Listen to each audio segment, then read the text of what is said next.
ओम नमो भगवते वासुदेवाय। फाल्गुन शुक्ल एकादशी को आमलकी एकादशी के नाम से जाना जाता है और इस साल 2023 में 3 मार्च 2023 दिन शुक्रवार को आमलकी एकादशी का व्रत रखा जाएगा। इस एकादशी में आंवले के पेड़ की पूजा की जाती है, जिस वजह से ये आंवला एकादशी के नाम से भी जानी जाती है। इतना ही नहीं, इसे रंगभरनी एकादशी, कुंज एकादशी और खाटू एकादशी के नाम से भी संबोधित किया जाता है। इस एकादशी पर भगवान विष्णु की पूजा के साथ आंवले के पेड़ की भी पूजा होती है। हिंदू धर्म में आंवले के पेड़ को बेहद ही पवित्र माना जाता है। ऐसी मान्यता है कि जब भगवान विष्णु ने सृष्टि के निर्माण के दौरान ब्रह्मा जी को अवतरित किया था, तब उसी समय आंवले का पेड़ भी धरती पर अवतरित हुआ था। इसलिए आंवले के पेड़ का संबंध भगवान विष्णु से माना जाता है। अगर आपने आंवले की एकादशी का व्रत रखा है तो आपको आंवले की एकादशी की व्रत कथा को जरूर पढ़ना या सुनना चाहिए।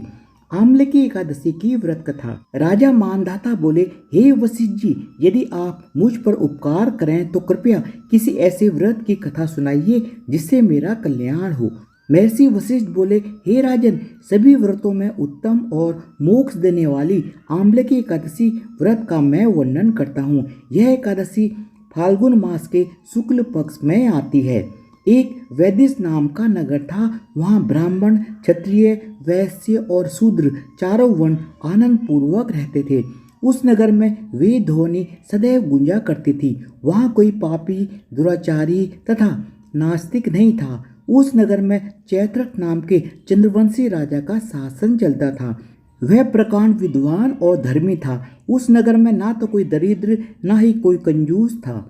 संपूर्ण नगरवासी भगवान विष्णु के भक्त थे और बाल, वृद्ध, स्त्री, पुरुष एकादशी का व्रत किया करते थे। एक बार फाल्गुन मास के शुक्ल पक्ष की आंवले की एकादशी के दिन राजा, प्रजा और बाल, वृद्ध सबने हर्षपूर्वक व्रत किया। इस दौरान राजा अपनी प्रजा के साथ मंदिर जाकर पूर्ण कुंभ स्थापित करके धूप, दीप, नैवेद्य, पंचरत्न आदि से धात्री आंवले का पूजन किए और इस प्रकार स्तुति करने लगे।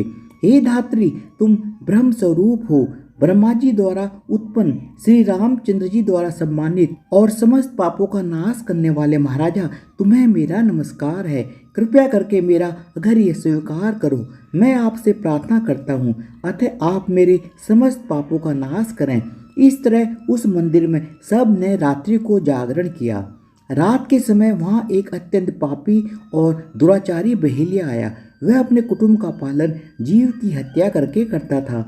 भूख और प्यास से अत्यंत व्याकुल बहेलिया इस जागरण को देखने के लिए मंदिर के एक कोने में बैठ गया। वह भगवान विष्णु तथा एकादशी महात्म्य की कथा सुनने लगा। इस प्रकार मनुष्यों के साथ उसने भी सारी रात जागकर बिता दी। प्रातःकाल होते ही सभी अपने घर चले गए। बहेलिया भी अपने घर चला गया। घर जाकर उसने भोजन ग्रहण किया। कुछ समय बीतने के बाद बहेलिया की मृत्यु हो गई। लेकिन आंवले की एकादशी व्रत करने और जागरण में शामिल होने की वजह से उसने राजा विदुरथ के घर जन्म लिया। यहाँ उसका नाम वसुरथ रखा गया। युवा होने के बाद वह चतुरंगिनी सेना के सहित धन धान्य से युक्त होकर 10,000 ग्रामों का पालन करने लगा। इस प्रकार वह तेज में सूर्य के समान, कांति में चंद्रमा के समान, अक्षमा में पृथ्वी के समान और वीरता में भगवान विष्णु के समान था। वह अत्यंत धार्मिक, कर्मवीर, सत्यवादी तथा परम विष्णु भक्त था।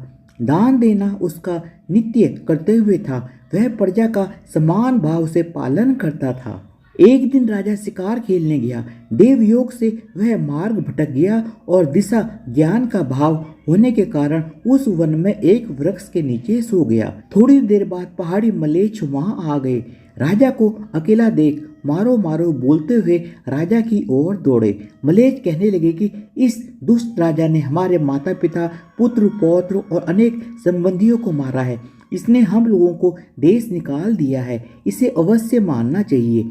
ऐसा कहकर वे मलेच्छ राजा को मारने के लिए दौड़े और उन पर अस्त्र शस्त्र से प्रहार करने लगे।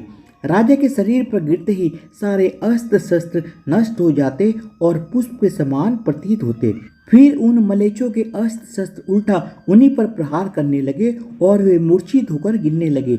तभी राजा के शरीर से एक दिव्य स्त्री उत्पन्न हुई। वह स्त्री बेहद सुंदर, मगर उसकी भ्रुकुटी टेढ़ी थी। उसकी आंखों से लाल लाल अग्नि निकल रही थी।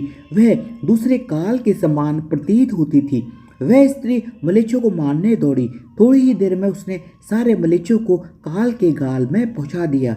जब राजा की आंख खुली तो उसने मलेच्छों को मरा हुआ देखकर कहा कि इन शत्रुओं को किसने मारा? इस वन में मेरा हितैषी कौन रहता है?